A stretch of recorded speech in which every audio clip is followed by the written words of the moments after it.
Trustee Lawrence? Here. Trustee Lawler? Here. Trustee Lieblet?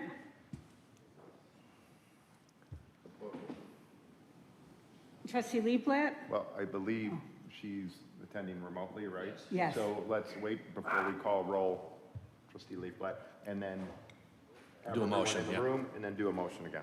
Okay. Keep going. Okay. Trustee Healy? Here. Trustee Katsinas? Here. Trustee Malani? Here. Mayor Dodge? Here. Time is 6:02. Please rise for the Pledge of Allegiance. Hang on, why don't we, Yeah, let's let's, entertain a motion to allow trustee Leafblad to participate remotely? So moved. It's a motion and a second. Do we need a roll call? no, all in favor. All in favor? Aye. Any opposed? All right, please rise for the pledge. Okay. There you go. Thanks, Ryan. I pledge allegiance to the flag of the United States of America and to the republic for which it stands, one nation, under God, indivisible, with liberty and justice for all.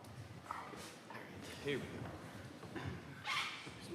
Approval of the April 20th, 2026 Committee of the Whole meeting. Mr. Chairman, Trustee Katsinas? I move to approve the minutes of the regular meeting of the Committee of the Whole of April 20th, 2026. Second.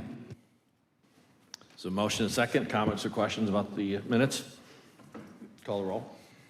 Trustee Katsinas? Aye. Trustee Lawler? Aye. Trustee Lawrence? Aye. Trustee Lieblet? Trustee Healy? Aye. Trustee Malani? Aye. Mayor Dodge? Aye. Any non-scheduled citizens and visitors for agenda-specific public comment?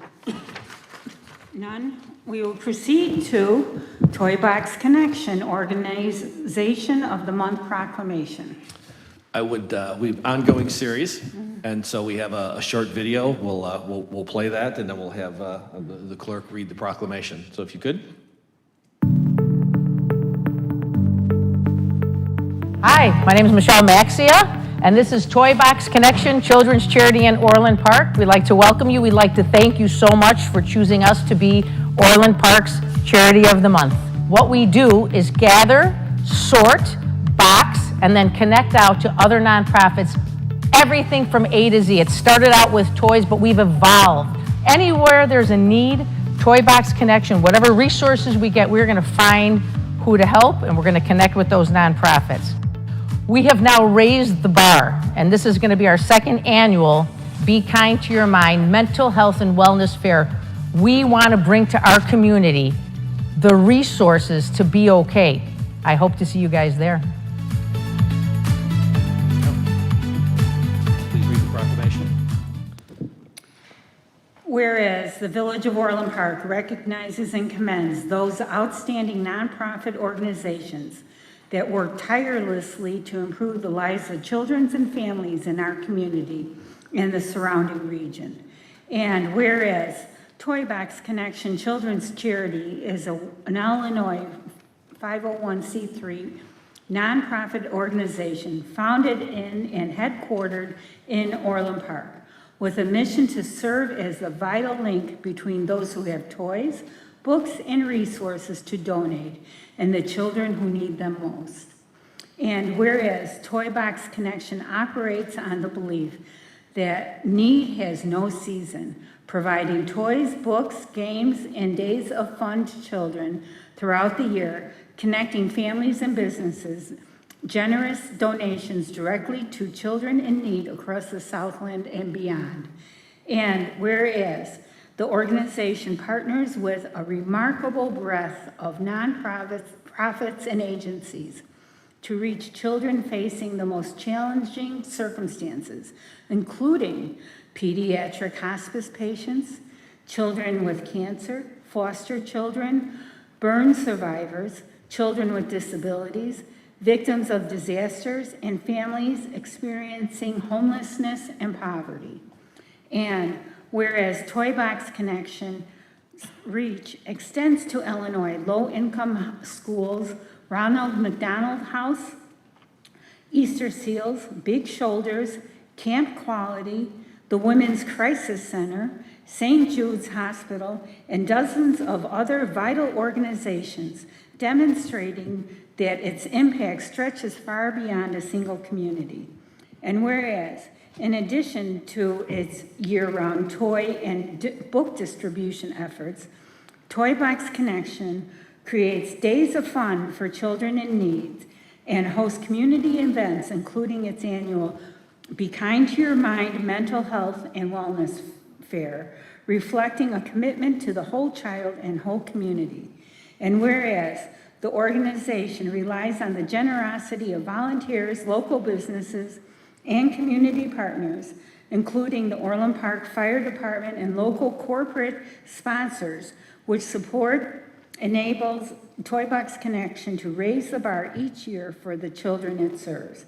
And whereas Toy Box Connection embodies the spirit and values of Orland Park through its compassion, resourcefulness, and unwavering dedication to ensuring that every child can experience the joy of a toy, the wonder of a book, and a day of fun.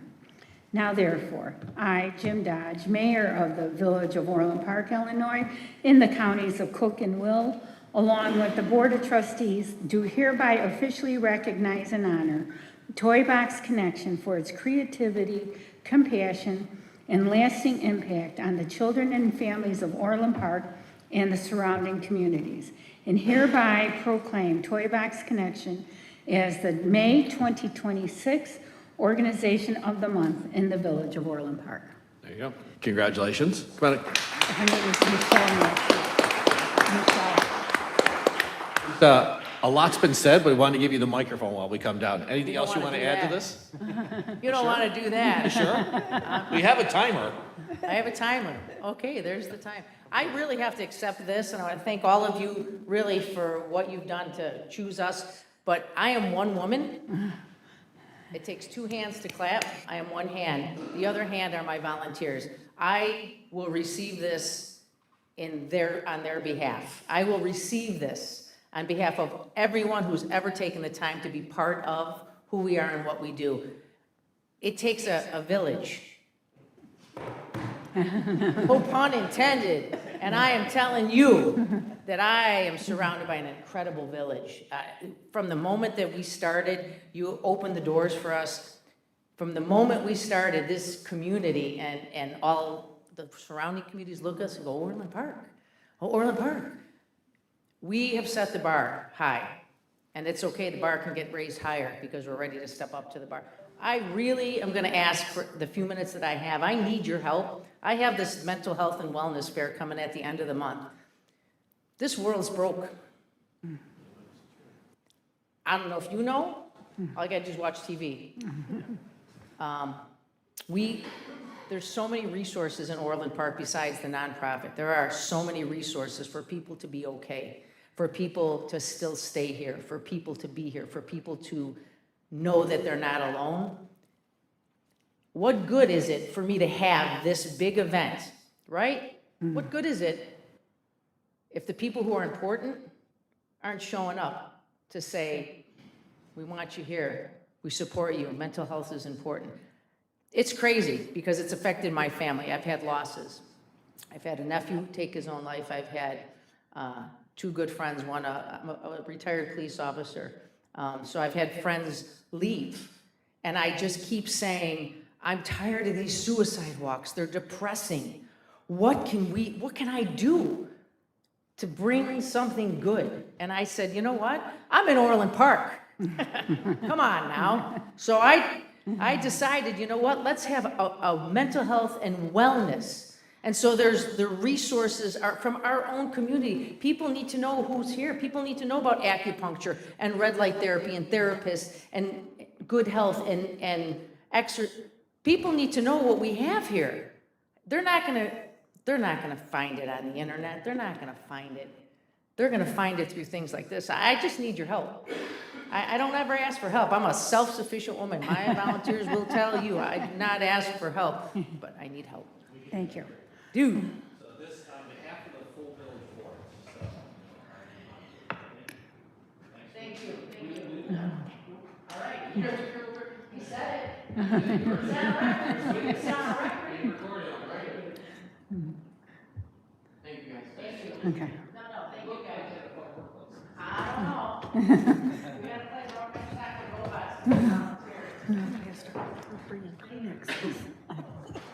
She's wonderful. Next item. Okay. Emergency repair of the Wedgwood force main, discharge manholes and piping. Mr. Mayor, Trustee Lawler. I move to recommend to the village board to approve authorizing payment to Aris Inc. in the amount of $354,767.31 plus $20,000 contingency for a total not to exceed a price of $374,767.31. Second. So motion and a second. Any questions? Call the roll, please. Mr. Mayor? Trustee Healy. This, in the write-up that I read, it mentioned that this was a very serious issue, that it's got to get repaired right away. Has this happened before in Orland Park? And if it's, I guess I'm wondering, how did this happen? How come it doesn't happen more often? Right. As you may have read in the report, this particular area in 2004 had some of that degradation occurring, and they tried to line it with an epoxy liner to try to protect the manholes, but that lining actually peeled away. And I apologize, I said hydrogen sulfide, it's nitrogen sulfide. It's very toxic once it mixes with the oxygen and the moisture, and it just eats away concrete and piping, ductile piping as well. So they had fixed one section back in 2004, and it ate that pipe since that time frame. So we have also started to look at any other areas just to make sure we don't have this same condition in the village as well. So our team is looking at that as well. But so far not found anything, just this one area so far. All right, thanks, Joel. Mr. Mayor, Trustee Lawler. just real quick. Joel, when I was looking through the photos on the sewer pipes, and you said they were full of stone, Correct. how does the stone get in there? Can you just explain that? Yeah, so that pipe, the pipe had liquid at the bottom, but the top portion was exposed to the gases. And so the gases ate away the ductile iron, and then so all the stone above caved into the pipe, and that's why the stone got in there. Thank you. Joel, did you have a presentation? Just 2 slides, Okay. if you guys, 2 slides. 2 slides. This is our situation. The Wedgwood force main comes from the east side of the village. It goes all the way to Southwest Highway, where it connects to the MWRD main interceptor out of the village. And so the force main is where we're pumping the sewage versus us gravity fed. And so it gets to a point in the pipe where then we utilize the gravity for the last section because the Southwest Highway is much slower. And then that's the section that the gases had the most damage. And so once we identified that we had a situation going on with the nitrogen and sulfide gases, which created this damaging effect to the piping and the manholes. We set up bypasses. Luckily, we had an emergency backup force main. We implemented that. It's a little bit smaller than the other one, but we didn't have peak times of the year. During the summer, when there's a little more infiltration, we would have a little more heavy demand, also rain. And so we were able to do the fix for the initial piping. And now they've been working on the manholes. Most of them are finished, and they'll be lining the pipe as the last step. And then they just broke down the costs for initial response. Our folks have been working with them hand in hand, some of our utility folks, to help out with some of the extra activities, but then also the manholes with a fiberglass lining versus the epoxy. This fiberglass lining has been used in Tinley Park for over 15 years, and they went over to check the manhole. It looks brand new. So it's a great product, so we knew that it would work, and so then we were using that product here at our site. And then They're going to line those, the little bit of the 620 feet. And then planning-wise, we do have in the master capital plan to line the rest of the force main in the future years. But that would be part of our looking at our water rate in the future as a major capital project. So that's kind of our summary. Take any other questions. Any comments or questions from the board? Joel, never a fan of the word emergency when it comes to repairs. So with a situation like this, you know, as you say, just the nature of what we were trying to do here, there's going to be damage over time or repairs over time. Is there a better way to know these things are starting to fail before they actually get to this point where you have to do an emergency repair? We do cameraing of some of our lines. The force main's a little harder because then you have to shut it down, and we have to have a backup for sewer lines. So if we have a backup pipe, we can shut down and camera that and to make sure. And that's where we identified the Wedgwood a couple years ago that we would have to put it in our capital plan is our inspections is the best way to so we get out of the emergency reaction. Got it. So was this slated to be repaired? The force main we did not know of this section as well. We thought it would be included in the project, you know, this additional 620 feet, because we said we just line all the way to Southwest Highway. So a portion of it is being done earlier than planned. Got it. All right, thank you. All right, any other comments or questions? Call the roll, please. Trustee Lawler. Aye. Trustee Malani. Aye. Trustee Lawrence. Aye. Trustee Liepet. Trustee Healy. Aye. Trustee Katsinas. Aye. Mayor Dodge. Aye. Comprehensive plan for update, project kickoff for discussion only. George, before we kick this off, we've been talking about this for a while. Kickoff and kickoff. Kick off the kickoff, right? This will be a lot of work, and it's going to take a while, but I think it's important because I think as people saw what we went through, land use plans, comprehensive plans, feeding up into a broader strategic plan when we get there, you know, it was the existing land use and comprehensive plan that told someone to look for a repurchase lot on South Wolf Road. It was county, wasn't ours, but this matters for when people are looking at Orland Park to do development and kind of controlling our destiny and our future. So it'll be a long process, a lot of work, but important. Yeah, and the good people in the planning department, they're gonna kick off the comp plan overview, and they'll also talk about the sub-area plans as well.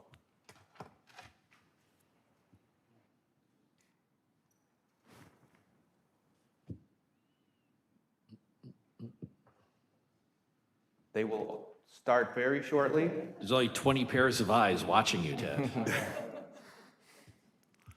Otherwise, Steve can actually start verbalizing it right now. Right. Yeah, so we are about to kick off an update of our 2013 comp plan. Turns out that our comp plan is actually pretty good, and we actually did a lot of the things in the comp plan, and there's some things we haven't done. And then we've had some stuff since 2013 that has happened that has kind of changed the direction.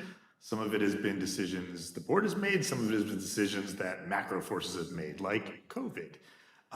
So this process is intended to kind of get us going, to update the things. So we're going to review from top to bottom each of the chapters. We've got some questions for you guys today, just to kind of get feedback to make sure we're heading in the right direction before we get going on this. And so we'll be going through each of the chapters. While this is happening, as George mentioned, we have our 4 sub-area plans that are going on. You tease. There we go. We have our 4 sub-area plans that are going to be happening, and we're going to have a separate meeting, public meeting, to get those 4 sub-areas kicked off. All right, am I in control here now, Ted? Okay, so the 4 sub-area plans we know are Old Orland, the area directly east of Old Orland, which we're calling the Gateway, the corridor along Harlem, and then all along Interstate 80. All right, Sangeeta, you can just start and use really imaginative words.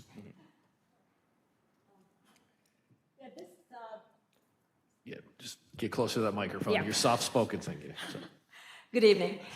And so the slide that we have up on the screen shows the general project update. It shows the schedule for the two concurrent projects. So we have the comp plan update, and we also have the sub-area plan development, and both are going to run kind of simultaneously. So we're here in May, and this is our very first project kickoff. And we anticipate a similar kickoff with our consultants, Housing Levine, for the sub-area plans, and that will happen later this month.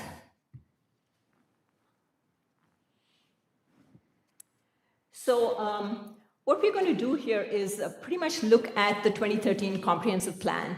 There are 8 chapters in total, and we're going to look at it through the lens of existing conditions and issues, accomplishments since the 2013 plan, key edits to the plan, and then ideas for discussion. So we're going to kick off with the first chapter. It's the introduction and vision chapter. It's pretty straightforward. The 2013 comp plan is based on the theme of quality spaces and natural places. This pretty much emphasizes the quality of life and a high-quality built environment supported by open space. That foundation continues to remain relevant and has helped position the village as a desirable place to live, work, and visit. However, conditions are evolving. We are seeing shifts in housing, retail, and entertainment preferences. We're seeing more flexible work patterns, and we are identifying gaps in multimodal connectivity. So the proposed updates will build on the village's strengths while adapting to change. Moving forward, we aim to simplify the vision into clear principles, followed by targeted recommendations, culminating in keystone projects, all while maintaining Orland Park's role as a regional destination.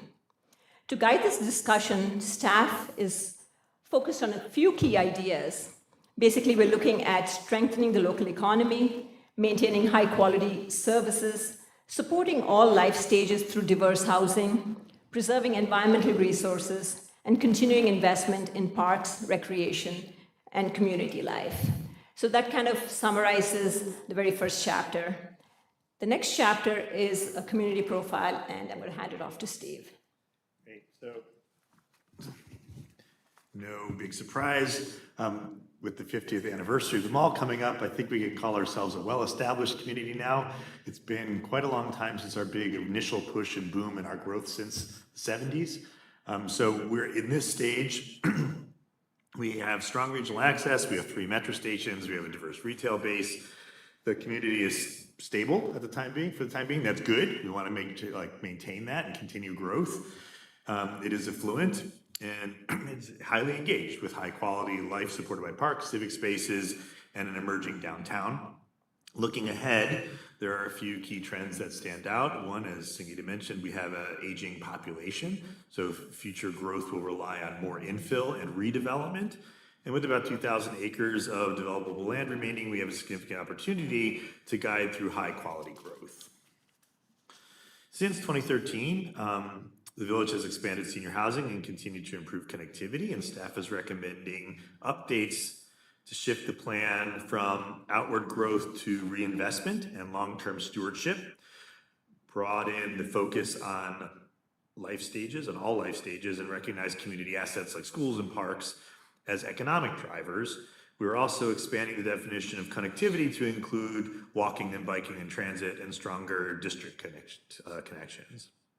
So for discussion, our key ideas include planning for all stages of life, strengthening identity in areas like downtown and historic Orland, focusing growth inward, expanding housing options, and improving local access and preserving national assets.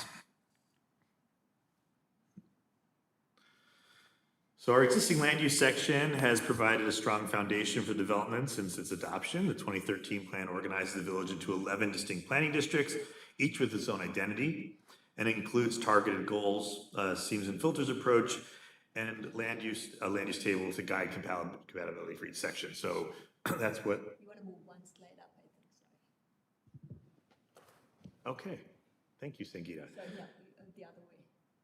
I think you skipped. All right, moving on. So as the mayor mentioned, when we had the situation outside our borders, we had a land use plan to guide us, and those land use tables are in each of those neighborhood sections. And we believe those goals and recommendations can be streamlined to make clear and effective and practical decisions, and also an opportunity to update the chapter to better reflect current market preferences in housing, retail, and entertainment. Now onto the slide you've been staring at. Since the 2013 plan, the village has made meaningful progress, and this includes establishing the RMC zoning district. This is along Interstate 80, with the form-based code approach, updating our annexation study in 2022, and supporting the expansion of what was the Palos and now the Northwestern Medical Campus. We're beginning to implement comprehensive plan wayfinding system and strengthen our retail and restaurant backfill efforts. Notable developments include LaGrange Square and 156th and LaGrange and 7400 159th Street. Looking ahead, staff is proposing several key updates, and these include codifying the village's board-approved Complete Streets initiative to ensure accessibility and reinforce our sense of place, reevaluating our approach to open space and public amenities, and expanding form-based code principles to additional planning districts. So at a high level, our goal is to continue positioning Orland Park as an exceptional place to live, work, and gather, and these updates build on what is working, simplify where possible, and clarify when it is needed. The key pillars guiding the strength of this chapter are maintaining safe and welcoming community, incentivizing a resilient economy, and applying best practices in planning and design. So one item that focuses on strengthening home ownership. This has been a goal of ours recently, and a long-term neighborhood stability in the village. And our goal is to preserve and expand home ownership by supporting pathways to home ownership, protecting neighborhood character, reinforcing community stability. Home ownership is critical because it builds wealth, supports property maintenance, strengthens civic engagement, and contributes to a stable tax base. While Orland Park has historically led in owner occupancy, we have seen a nearly 4% decline since 2017, alongside increasing pressure from single-family homes converting to rentals. In response, our objectives are to grow owner occupancy, expand access for first-time homebuyers, reduce speculative rental conversions, and encourage reinvestment in maintenance. To do that, we're focusing on 4 areas: maintaining balanced housing policies through rental controls and monitoring, expanding homeownership pathways through partnerships and financial support, investing in neighborhood investments and code compliance, and potentially looking into programs like an Own Orland Park outreach campaign to promote homeownership. We'll measure the success through increased owner occupancy, reduced rental conversions, and higher program participation, improved property conditions, and resident feedback. Oops, sorry. Thank you. Thanks, Steve. The next chapter is economic development. So today, Orland Park remains a strong regional retail destination with a continued focus on high-quality restaurants and retailers. With a trade area that extends from Chicago to Kankakee to Crown Point to Morris, we've had a relatively easier time attracting those high-quality restaurants and retailers, but at the same time, there's a need to preserve areas of town where we can expand employment options and then other types of uses that draw to the retail area, including entertainment. It's important to keep in mind the 2013 comprehensive plan talks about adapting to changing market conditions. One of those would be the increased amount of work from home and the decrease in the amount of physical office development that's taking place, but also recognizing that with these changes in the economy, they may require different types of housing and different demand for the housing in the village. Again, the issues that we face, we've always focused on retail, but we need to have a more diverse and economic base. One of the issues that it makes it more difficult for the village to attract those high-quality employers is our proximity to lower taxing jurisdictions. So for retail and restaurants, it's easier for them to make up the difference in the higher taxes with a product that they're actually selling. For those that are office employers or large employers, it's difficult for them to make up that same difference. And then we've focused primarily on retail and restaurant for business attraction. Our accomplishments since 2013, we still continue to maintain available land and commercial space on the village's website. We encourage infill development by offering development incentives. We did implement an appearance improvement grant that was successful, but the grant funding was pulled due to COVID. We finished our regional mixed-use campus zoning district that called for different types of development than were typical throughout Orland Park. We focused our targeted attraction on higher end tenants, and we've maintained our land use policies for light industrial areas for employment generating uses. So specifically, some of the edits that we're going to have for the new comprehensive plan is target industry clusters, specifically medical. We've seen in Orland Park and the surrounding suburbs, large satellite medical offices for many providers, and we've been chosen for the location for many uses. We're going to look to expand those within the village.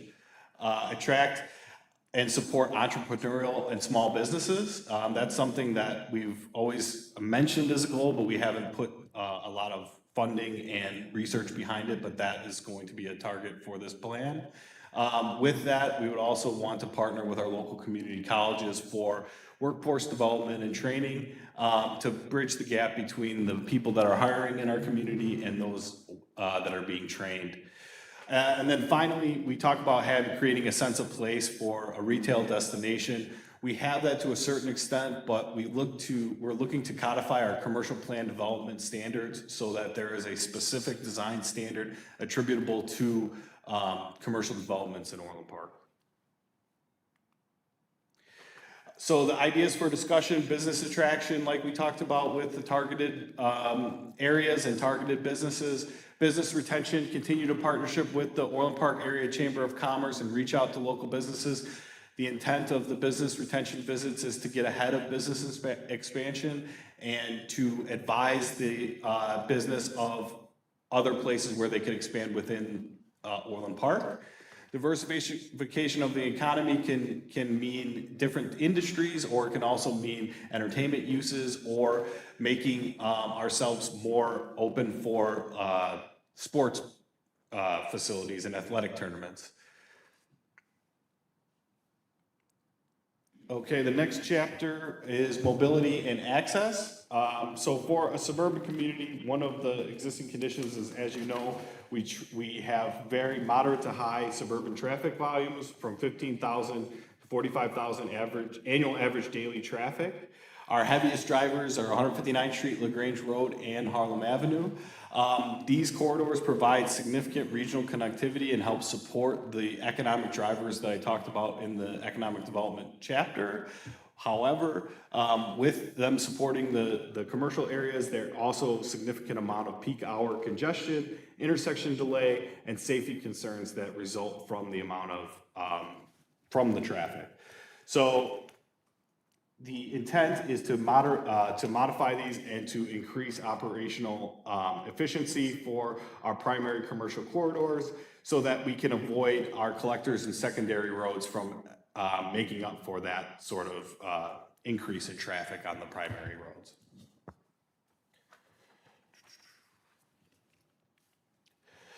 Our accomplishments since the 2013 plan, first and foremost, the LaGrange Road and 159th Street widening are generational projects that were completed. The roundabout at 147th and Ravinia and 151st Street and West are another example of how the village is using different ways to mitigate traffic congestion that help move traffic throughout town. And then looking forward for edits to the new plan, we're preparing for emerging technologies, which could include autonomous vehicles and drone delivery, address micro-mobility and the first and last mile. So this can include PACE van share programs, basically connecting our employers in the village to transportation hubs and networks. So the ideas for discussion for the mobility and access chapter will be safety first, to eliminate or to help mitigate crashes through engineering design and operational improvements, connected and complete network of corridors for pedestrians, bikes, and vehicles, accessibility for all, resilient and sustainable infrastructure, future-ready transportation systems, and do what we can to mitigate congestion.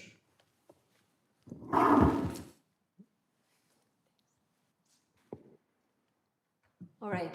Moving forward, we're going to look at Chapter 6, which is open space, parks, and recreation. As we all know, Orland Park has a strong park system. We have about 66 parks over more than 750 acres, and we have access to more than 25,000 acres of forest preserve land nearby, and 25 miles of multi-use paths, and significant water and stormwater assets that support habitat and recreation. Looking ahead, a few challenges stand out. Recreational needs are evolving with changing demographics. There are gaps in pedestrian connectivity, especially along major corridors, and stormwater infrastructure demands continue to grow with changing weather patterns. Since 2013, the village has made major investments, including about 300 acres of land acquisition. We have 11 new parks and a stormwater basin management program.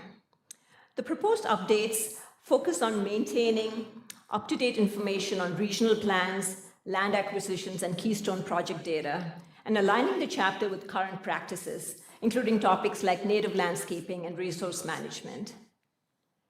The ideas for discussion for this chapter are, we're focusing on connecting open spaces, preserving natural resources, expanding recreation for all ages, and introducing a new focus on compete, which is positioning key facilities as a regional tournament destination to attract sports tourism.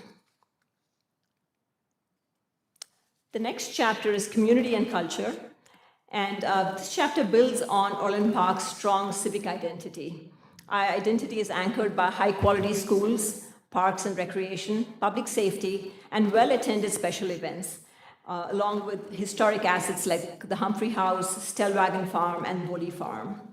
Across the village, places like churches, markets, the old historic district, Village Hall campus, Centennial Park, and major retail areas all serve as important community gathering spaces. And since the 2013 plan, the village has expanded outreach through social media and newsletters. We've refreshed historical exhibits and increased arts and cultural programming at village facilities. The updated chapter focuses beyond just events and facilities to a broader placemaking strategy, one that strengthens community identity, belonging, and everyday social connection. Key priorities include expanding year-round arts and cultural programming, enhancing public spaces for gathering and expression, and preserving historic assets through storytelling and adaptive reuse. The chapter also emphasizes modernizing civic engagement through virtual tools and resident feedback, while continuing to grow third places, spaces like libraries, parks, and local business hubs that support daily community life.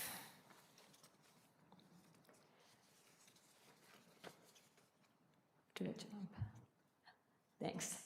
So we're on the home stretch now. This is the last and final chapter, and thank you for staying engaged thus far.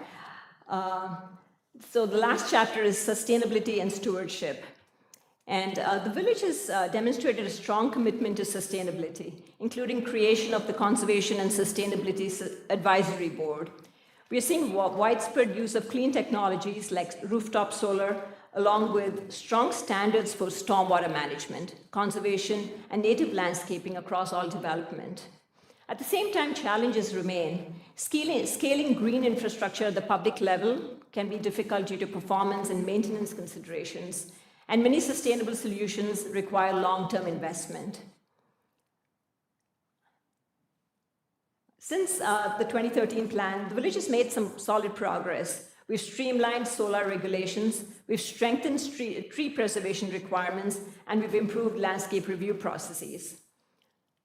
The proposed updates focus on removing outdated content and aligning the plan with current practices, including a more relevant guidance on sustainability efforts. For discussion, staff is carrying forward 3 core ideas: protecting ecological resources, supporting long-term economic sustainability, and ensuring equitable access to environmental benefits like green space, clean air and water, and healthy living environments. So that brings us to the end of the chapter review. Looking at the slide, this is primarily the comprehensive plan update broken down into six steps, and we're right at the project kickoff. The next immediate step would be public engagement. Then we'll be presenting an existing condition report, then followed by preliminary recommendations, a draft plan, and then a final plan that we hope to adopt in April of 26. So we're looking at a 12-month schedule to get us to the finish line. As Steve mentioned, these are the 4 sub-areas that our consultant, Housil Levine, is going to be focusing on. And coming up end of the month, May 27th, there's going to be a workshop that will be hosted by them. The primary questions for the workshop would be looking at top issues for each of these sub-areas, looking at potential projects or solutions, and identifying strengths that can be tied into these sub-area plans. That concludes our presentation. So thank you for your tolerance. I know that isn't meeting our new rules for a number of slides. However, unless I was going to assign all of you to read the entire comprehensive plan and be ready to discuss it, the comprehensive plan is comprehensive, so there's a lot in it. So we felt like we had to at least put the issues on the table so we can actually have a rational discussion. Board comments? Mr. Mayor? Trustee Lawler. Yeah, no, I'm looking forward to the comprehensive plan because it's an important thing that we need to do. Because as the board, we always want to be cognizant of residential and commercial developments so that future projects don't affect the look and feel of Orland Park in a negative way. We want to keep our standards high in place, and we want to keep Orland as a premier southwest suburb. 2 of the areas that we're going to be working on are the Old Orland and the Gateway area, which are located right next to the downtown Orland Park. And as that continues to grow into a walkable downtown, it'll be important to make sure that we have a good framework to know where we're putting things, make sure the right things are going in the right places. So I'm supportive of this, and I look forward to seeing what the results are. Comments, thoughts? Trustee Healy? Over the past year, we've acquired a number of properties, including the Riviera, the Wolf Road acquisitions, and a number of other things. I would hope that we could have these properties included in our comprehensive plan to going forward for the future. How best to use them could be of help to us. I mean, if we already, I mean, it's how best to incorporate this into other areas that we currently have. Thanks. Mr. Chairman. Trustee Malani? I guess one of the, 2013, we had quite a vision of where we wanted to head, it seems, right? And we have accomplished a lot, and we've done things that were outside of the comprehensive plan, which is great. We've adapted. But to your point, things came and we had no control over it. COVID killed many things. It kind of changed the landscape of business. It changed the landscape of people working at home and not, and we're looking to see how we can adapt to those changes, right? And I think it's a good thing to reevaluate this. It's been 13 years, right? So, I think it's due. So looking forward to seeing what comes out of the public sessions. I think that'll kind of open our eyes a little bit as to where the residents want to head with Orland Park. I am glad we are looking at the Harlem Avenue area as one of the sub areas, because I think we've heard a lot that that's kind of like the part of Orland Park that people think we've forgotten about. And, and that's not the case. We've already started to do things in that area to improve. I think there are ways to make it better. We've heard stories of maybe put mixed use over there. Let's change our zoning over. There's so many things we can do to improve that area. So I think it'll be nice to, see some options to look at moving forward. So thank you for putting this together. This was a good overview. Any other comments from the board? Mr. Chairman? Trustee Katsinas? Just to continue with my Trustee Malani's way of thinking, I think it's so very important to look to people that live here already. sometimes I think we think about the new kids coming in, whether it be in residential or commercial development. And we have to remember it's people that lived here and have lived here a long time. In those in public service, boards before us that made this community so desirable, right? So we have people that live here, and sometimes I feel like their voices aren't always heard. And I think that's very important. What do they want? Because they helped build what we have. And I think people like that, it's like when you have a cell phone and you're paying a high bill, but the new guy gets the cheap one, but you paid your bill for 10 years, you kind of have that same feeling. Like, let's not forget who's here and what is important to them. So that's just my comments, but great job and very thorough. Great presentation. Thank you. If no other board comments, so again, thank you to, excuse me, thank you to staff for pulling that together. It's a well-done summary. And for the record, there is no firm rule on 5 slides. We'll treat that as an aspiration, right, in terms of how we do this. So, We went for 3 per chapter. I think it was a well-done summary, and I think that for any of the members of the public who are watching, I think it's pretty clear in terms of what we're trying to do with this comprehensive plan, which is one of a number of pieces that will go into the overall, what I'll call strategic plan for the village, including financial and capital improvement. So thanks. And one of the things that I just want to emphasize as we go forward with this and with our consultants, to me, the data gathering is the most critical step. And, it's what we have, what we aspired to in the last plan in 2013, what actually was accomplished, why context always matters, as Trustee Milani said. I think you pointed out, COVID changed our worlds. It's changed everything. We're about to go through another revolution in terms of technology. I think it's unanticipatable as we sit here tonight, how quickly autonomous driving is going to be there, and that will change everything in terms of something simple like parking expectations, traffic flows, safety on the roads, et cetera. So we're about to on that piece. So the critical piece here is for us to give it a good long think and to get feedback from multiple sources so we can make the right decisions. And as we were going through this presentation, I was very proud of what Orland Park has built up over the last couple of decades. In terms of, I think we've got a great story to tell. And one of the things that I've talked at length to George about is when do we start more forcefully telling the story of Orland Park and how great it is as a southwestern suburb. So part of what you and staff and the consultants are going to do is supporting that. So looking forward to it. We'll have periodic updates. There'll be plenty of opportunities for the public to engage with this process and for the board and for anybody who cares to share an opinion or an idea. So thank you. So glad we're getting this underway. Thanks, George.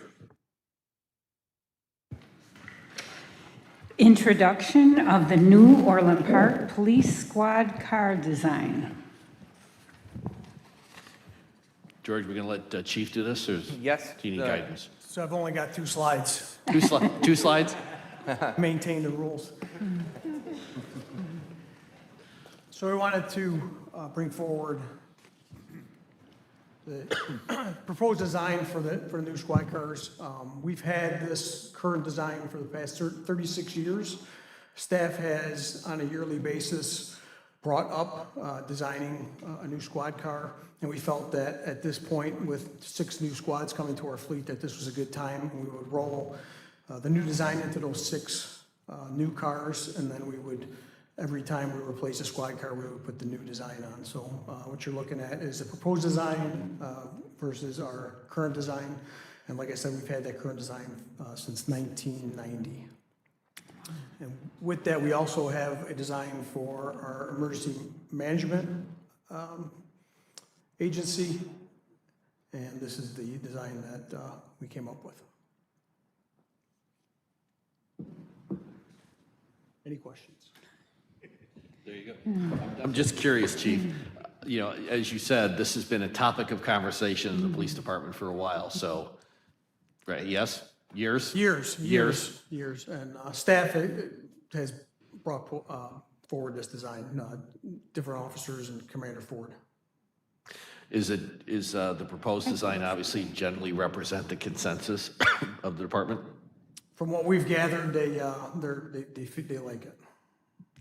It maintains our red, white, and blue theme that we've had since the powder blue Dodge Diplomats back in 1988 with the golf ball logo. The world's and I appreciate the outline of the American flag, so thank you for that.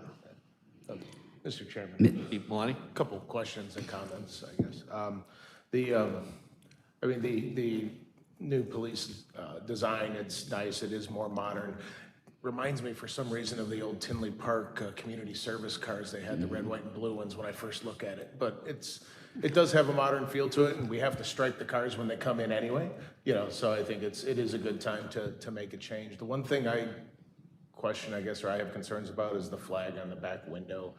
I don't know, I always feel, because I'm one of those guys that actually still looks over his shoulder before he changes lanes, that it, could present a visual, hazard of some sort. I don't have one of those on my car, so I couldn't really say, but I just feel like it would have the possibility of blocking my vision if I looked back there.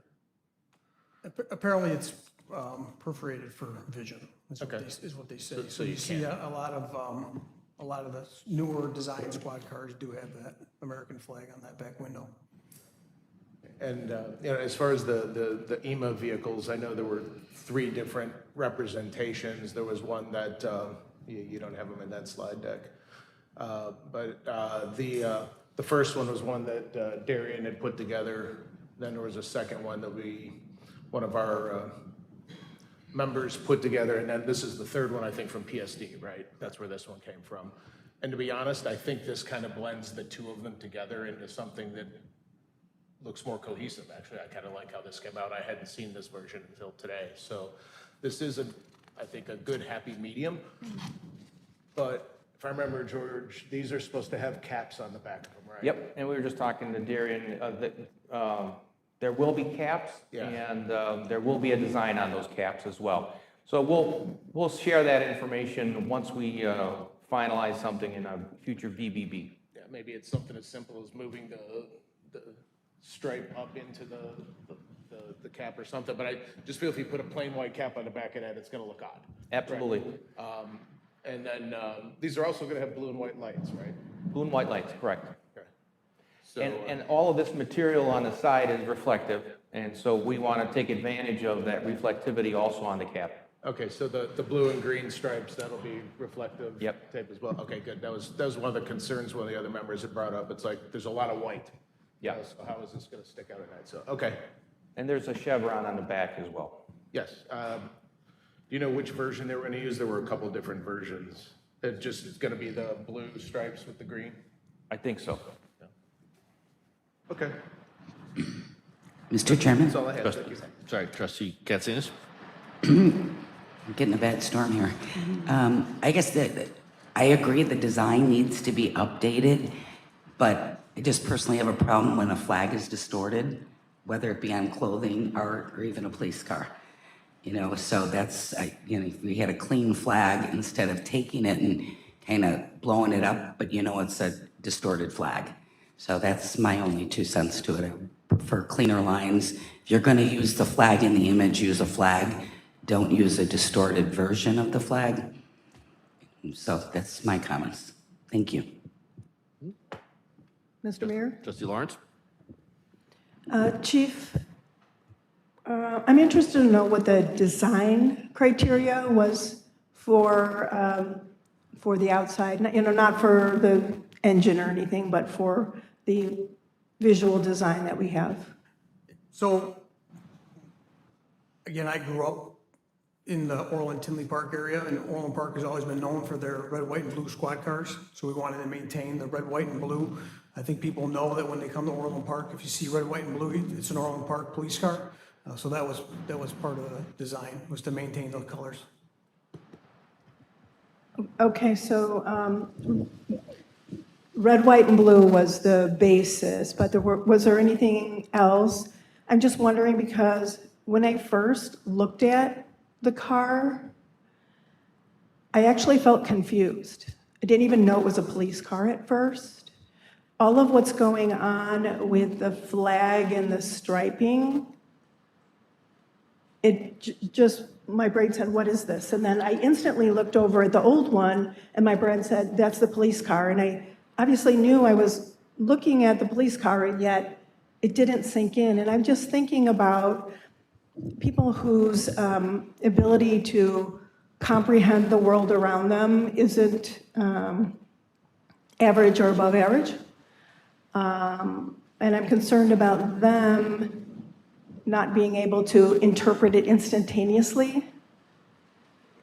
To me, that's actually, it's like confusing, and it's almost like camouflage. Like, you don't necessarily want someone to know that instantaneously that it's a police car, whereas the other one is in your face, so plain, so obvious, so easily digested as a concept.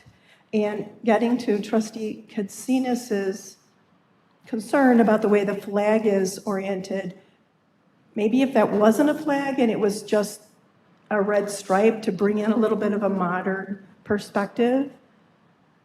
Again, that's just the way I'm digesting now. I do like the dial 911 in red. That's more visible than where we had it in blue.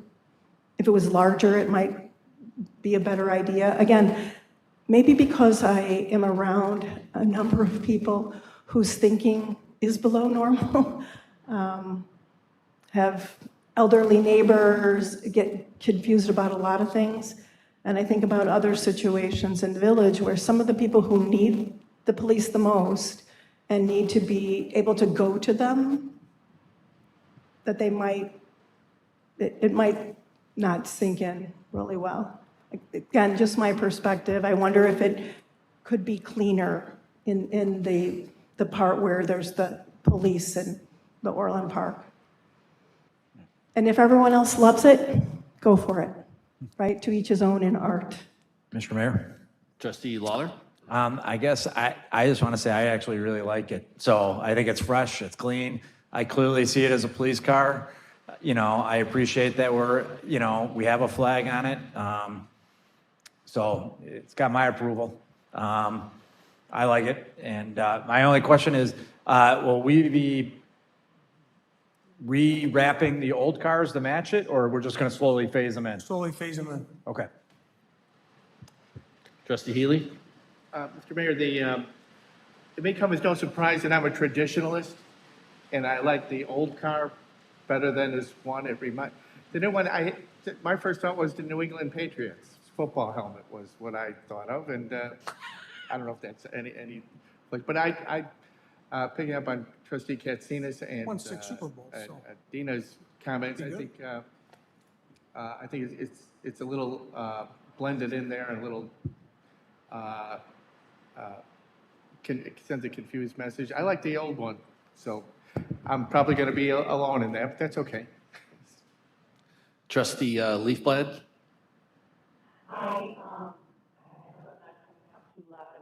No, you're good. Thank you.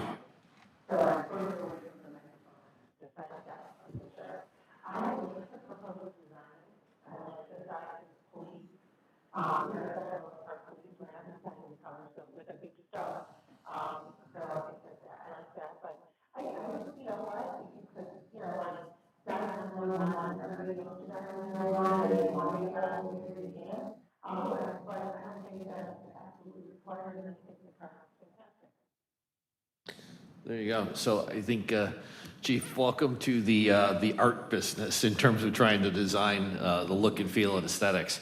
And I guess, you've got, I think people appreciate why we're doing this. Maybe you go back and try another variation or two. And I think that, I think everybody, is it fair that everybody on the board is supportive of the idea of a redesign? Right, I think that's fine to kind of freshen up and change it. I didn't make the Patriots connection, Trustee Healy, until you said that. But maybe just see if your team wants to try a couple of tweaks. I think we're open to this, and then we'll move on it pretty quickly. Sounds good. So, yep. Cool. Organizational volunteer program. George, you want to give some background on this? Yeah, We are very fortunate to live in a community that has such an engaged, civic, and caring people in the community. So this is evidenced by all of the great not-for-profit, civic, religious organizations that we have in Orland Park. And so periodically, we would get requests from some of these organizations. They want to volunteer for some of the village events. And so we have in place an individual volunteer process, so any individual can volunteer. What this does is it formalizes a framework for how organizations as a whole can volunteer. So it takes into consideration the liability and risk management, the organizational clarity and supervision, and the need for a structured process for these organizations.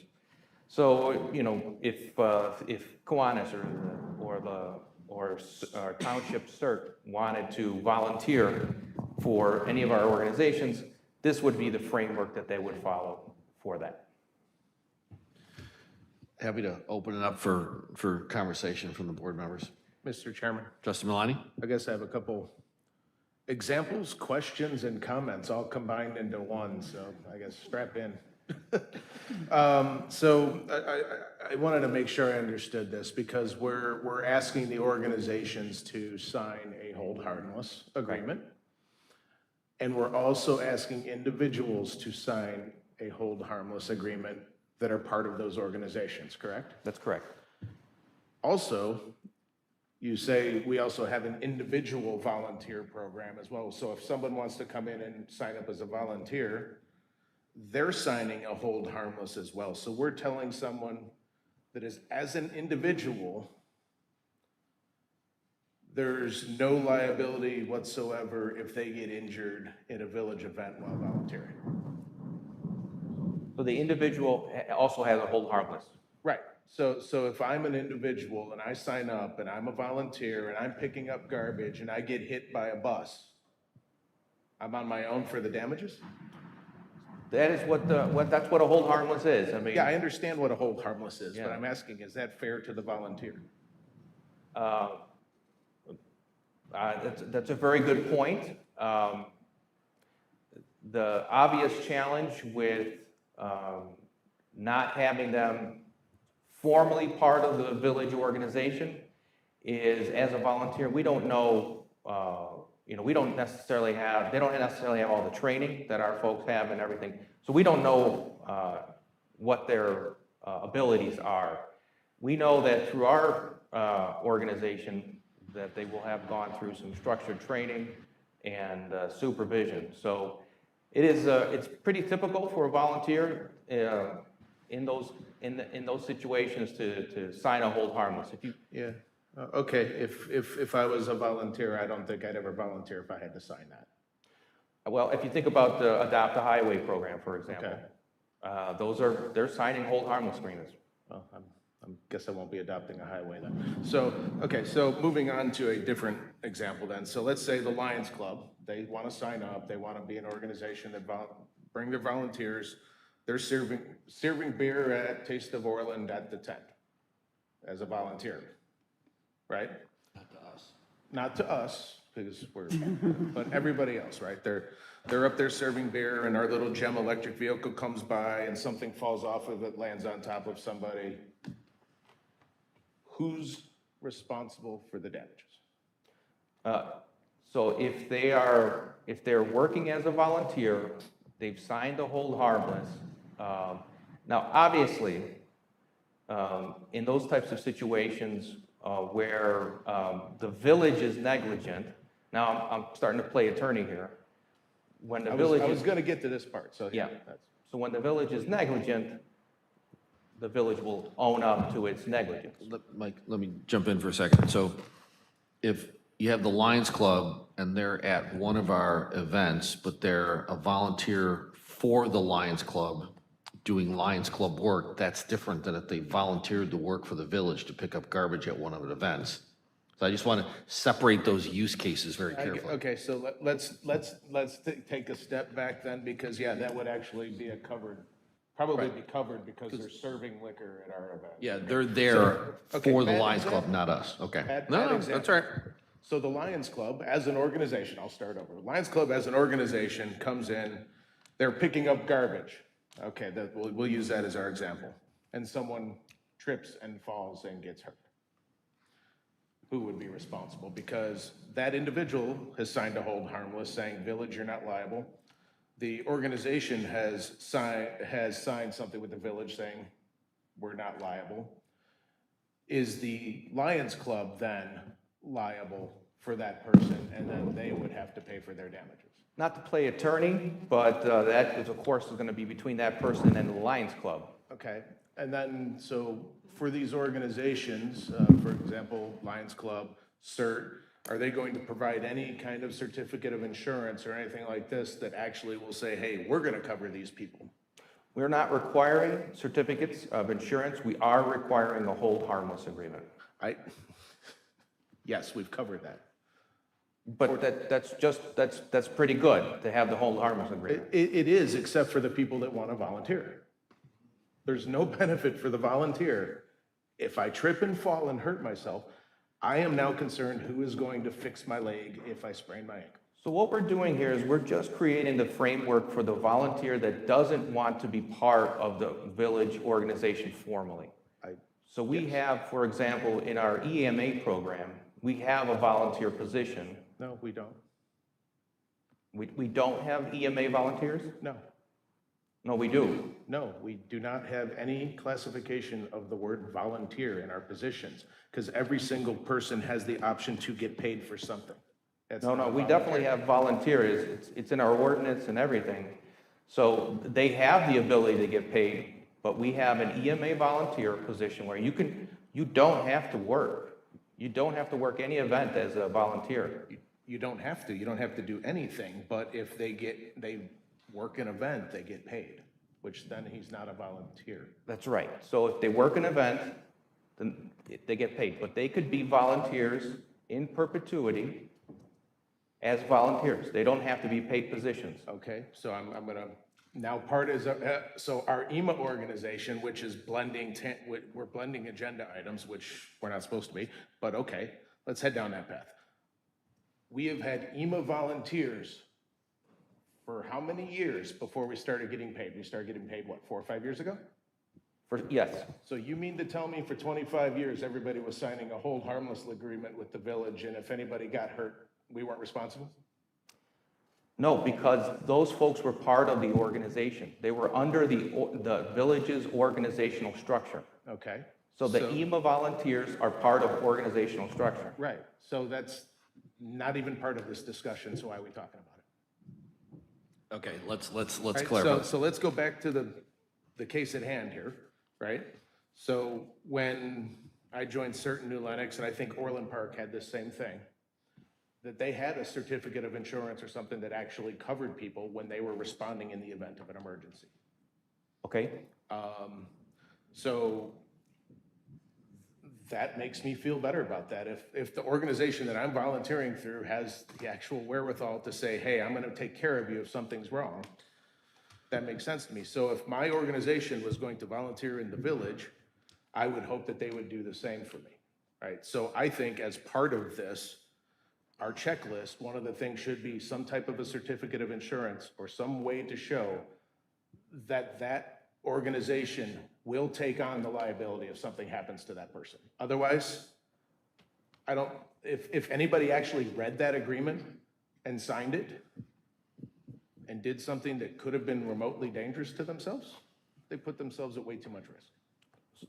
So I'm hearing you right. What you're saying is the organizational volunteer program should require from the organization a certificate of insurance. Some type of documentation that said that they will take on the liability, whether it's a certificate of insurance or.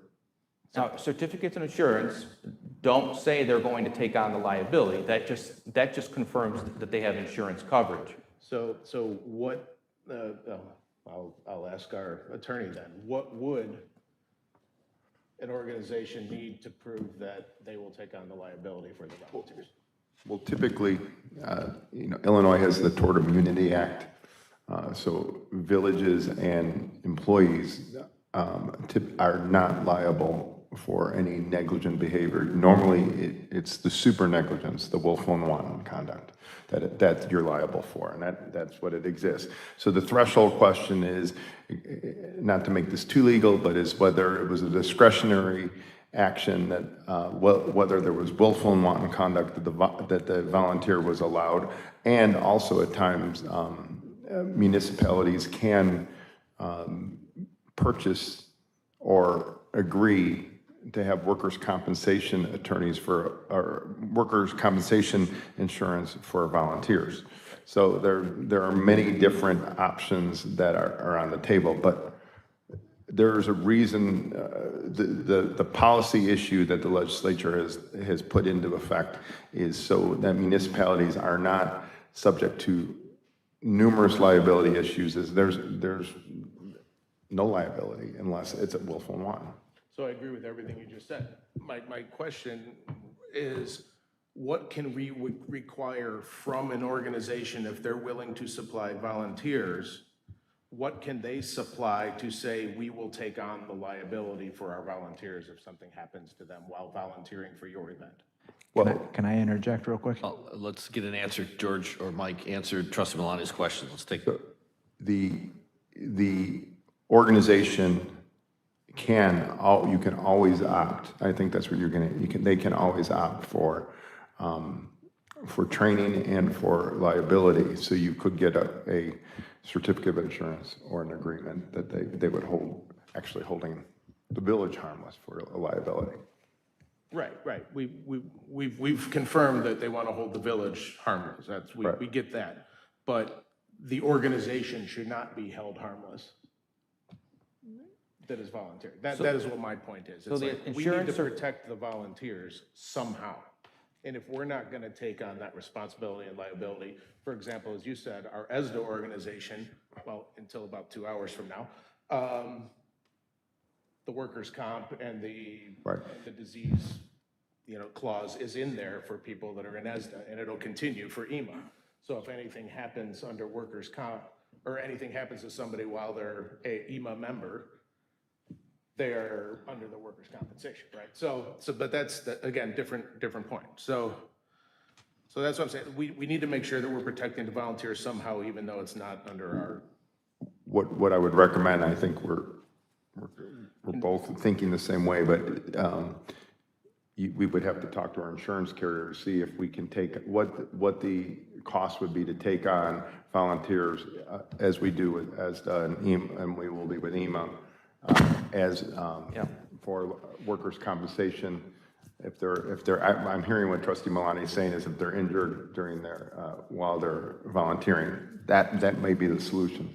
But they're not our volunteers. Is going to be the challenge that we're going to have from our insurance carrier. They're going to say that these are volunteers from a third-party organization. Who's training the volunteer, though? Are they training the volunteer, or are we training? I don't mean, it gets a little crazy. I still have the floor to anybody that wants to interrupt, please.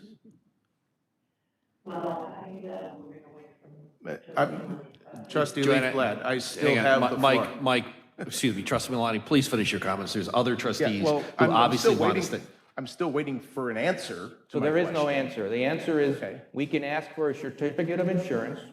What we can do, this is what the village can do. We can ask for a certificate of insurance, adding the village and all its parties as additional insured. What a volunteer can do against its own organization is don't volunteer with that organization. If they don't have a volunteer does not feel that organization is covering them, then don't volunteer in that organization. Right. No, I get that. So I'm just making sure that people can be taken care of while volunteering for the village, even though they are not underneath our purview. That is all I'm trying to say. So I will now stop talking, and everybody can now ask their questions. And I have one more comment to follow up. So, Trustee Milani, I will dutifully come back to you. Trustee Leaf-Blatt, hang on for a moment. Trustee Lawler has to be recognized first. So I think listening to this, what I was going to say is, I think that if, let's say, Knights of Columbus or Lions Club comes in, they have to carry their own insurance policy. And anybody that volunteers for them gets named as an additional insured on their policy. And then they would actually name the village as an additionally insured on their policy as well. So they would be protected if they're volunteering for the Knights of Columbus or somebody. But we probably should not let them volunteer if they do not have a certificate of insurance naming all their volunteers as additionally insured to their policy. So, but we're not going to put them in a situation where we're going to put them on a roof. They're going to be picking up garbage. So the liability is limited to what, them getting hurt. We're not going to put them in a dangerous situation. So, but maybe as a village, we should also look into probably carrying a small policy that would maybe cover anybody that comes in and volunteers for us as a possibility. We'll definitely check with our carrier on that. The easiest solution is, like for EMA, for example, sign up as a volunteer through the village, as a volunteer for the village. Now you're under our umbrella. Trustee Leafblad?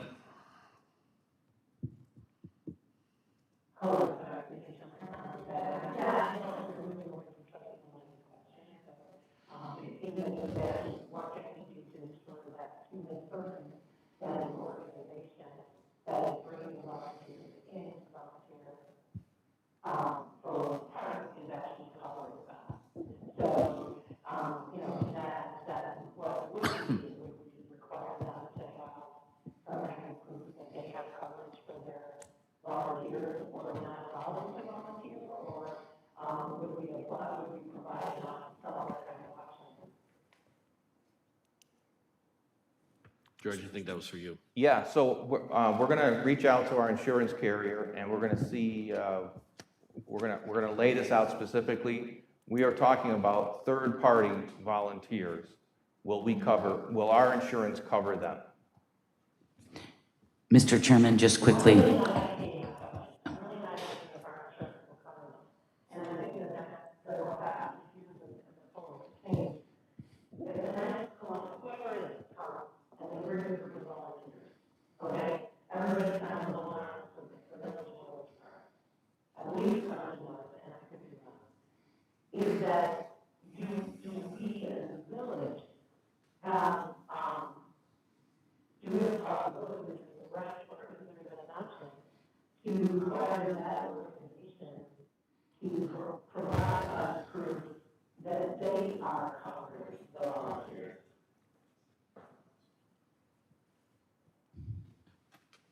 George will.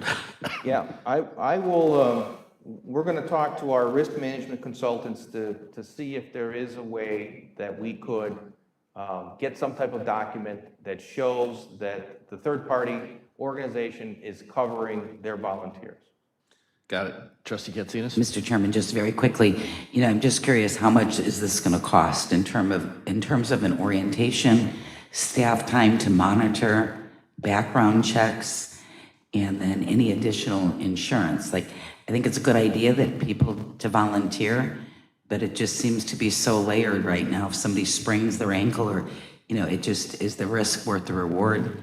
It just doesn't seem that way, but maybe those questions can be answered. Like, how much is it truly going to cost the village for that volunteer? I'm more concerned about staff productivity.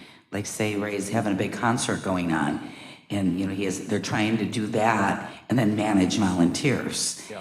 And these folks too will interact with our residents. We did have an incident that was a little concerning in the past with a volunteer and residents. Yeah. So, how do we avoid that? Because they're going to have contact with residents, even picking up garbage. So I think there's a lot of questions here, although the idea I think is really good, but I think just the implementation costs and all the little nuances I think need to be answered. Thank you. Trustee Healy, did you wish to be recognized?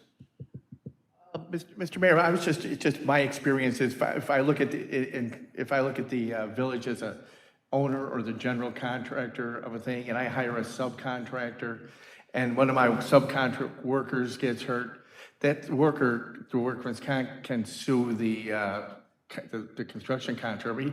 Under Illinois law, a couple years ago, they changed it in favor of the workers that they can also sue the owner of the plant, they can sue other people. So I think it's illegal. We'll have to decipher if we can truly become, protected from everything. Any other comments? Or Trustee Maloney, did you? Yeah, I guess I just have one more thing, right? It sounds like we have the opportunity for an organization to come in mind. You mentioned a couple already, right? And, what would we use the volunteers for? Because I don't think we want them to do security or traffic control or anything like that the new email organization is going to do. We don't want to duplicate that effort, right?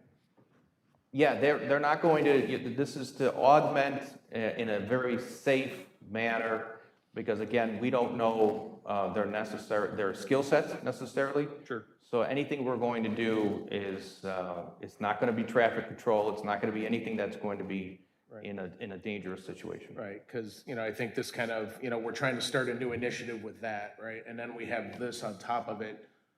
We almost have a mixed message, right? Come on over here and volunteer to do these types of things, but then we're also going to pay other people to do the same things possibly. So we want to make sure that those don't overlap. And I guess, based on the opinions and the thoughts that I've heard up here, I mean, we haven't made a motion for this yet. I think this needs some work. It needs to go back. I don't think it's ready for prime time yet. Do we need to make a motion for it and then table it, or can we just say we'd like to send it back to work? We're certainly not going to go to the board agenda later, so we can, my preference, and we'll get this codified in the rules soon, is I'd rather have free-flowing dialogue like this and then we'll make a motion. My preference, because there's open questions that George has to research, is we just motion to table it or continue to a date certain, and we know it's going to come back in 2 weeks. So hold on for a second, because I got a couple of comments. Is there any, Trustee Katsinas, did you want to be recognized? Trustee, is there any other board comments?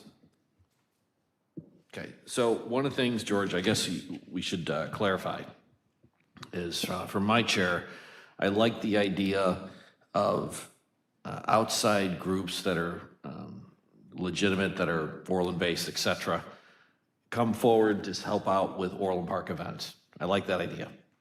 There's obviously all these the challenges with if something happens, what is the chain of command? Who's responsible? Who's listening to who? What are the requirements? And at the core, and work this out with our risk managers, with the insurance, and with the attorney, everybody who's not formally already in ESDA or soon to be EMA is technically a volunteer of some way, shape, or form, and they're issuing a hold harmless. Yes. They have to give us a hold harmless. So they are, in exchange for the graciousness of their offer to give us free labor, they are taking all the risks. And if I heard our attorney correct, under Illinois law, unless it's willful and wanton with tort immunity, there's no issue here. Okay, so that's all technically true, but the nuance of what I heard in this conversation is, do we want to do that part differently, where the village absorbs liability or risk, if you will, for people who are volunteering? I don't know that number. So the answer to that is, I don't know that number. So if that's going to be expensive or complex, then it just might kill the idea of any volunteers at any village event in totality. Because if that number is large to insure or large from a probabilized risk of being sued, why would we do that? So as you go down this pathway, when you talk to risk managers, when you talk to the insurance, and when you talk to the attorney, think it through. I don't think we don't want to be in a position of not trying to help somebody, but in the spirit of volunteering, here, you're stepping forward to help. So we need to be very careful with this, George. So just as you do your research, bring it back to the board.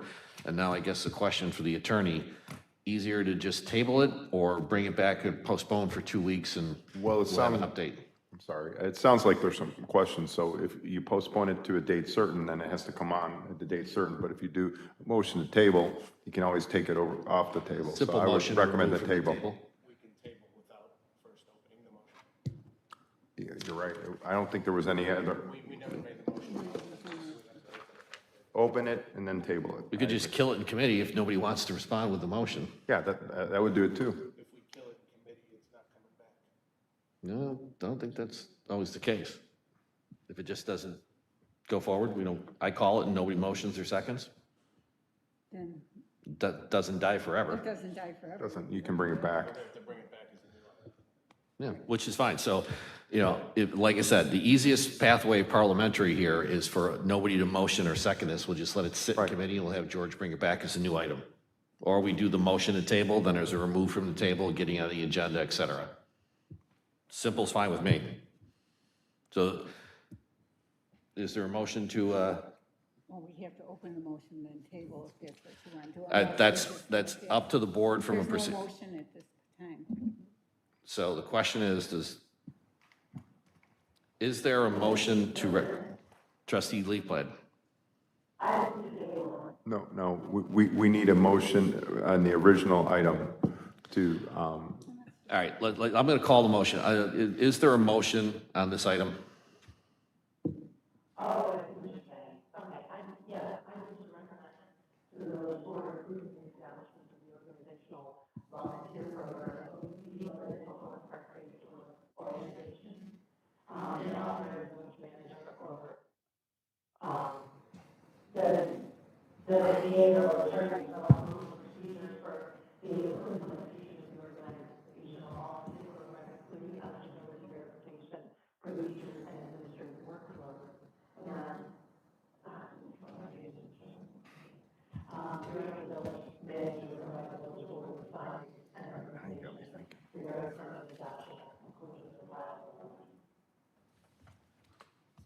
There's a motion? Excuse me, there's a motion. Is there a second? Seconded, please. Second. Now, is there a motion to table? Mr. Chairman, Trustee Malani. move to table. Second. There's a motion to table and a second. Roll call. Roll call on the motion to table. On the motion to table, be. Roll call. Trustee Malani? Aye. Trustee Katsina? Aye. Trustee Lawrence? Aye. Trustee Lawler? Aye. Trustee Leaflet? Trustee Healy? Aye. Mayor Dodge? Aye. Motion is tabled. Mr. Mayor, just to be clear, it was a motion to table indefinitely, so it's not for a set time. So it's Right. on the table until the motion comes off. Correct. All right. Are there any non-scheduled citizens? No. Mr. Chairman, Trustee Malani? move to adjourn. Second. Motion and a second to adjourn. Roll call. Trustee Malani? Aye. Trustee Katsina? Aye. Trustee Lawrence? Aye. Trustee Lawler? Aye. Trustee Leaflet? Trustee Healy? Aye. Mayor Dodge? Aye. Time is now 7:30. Take 5 minutes. We'll start the board meeting in 7:35.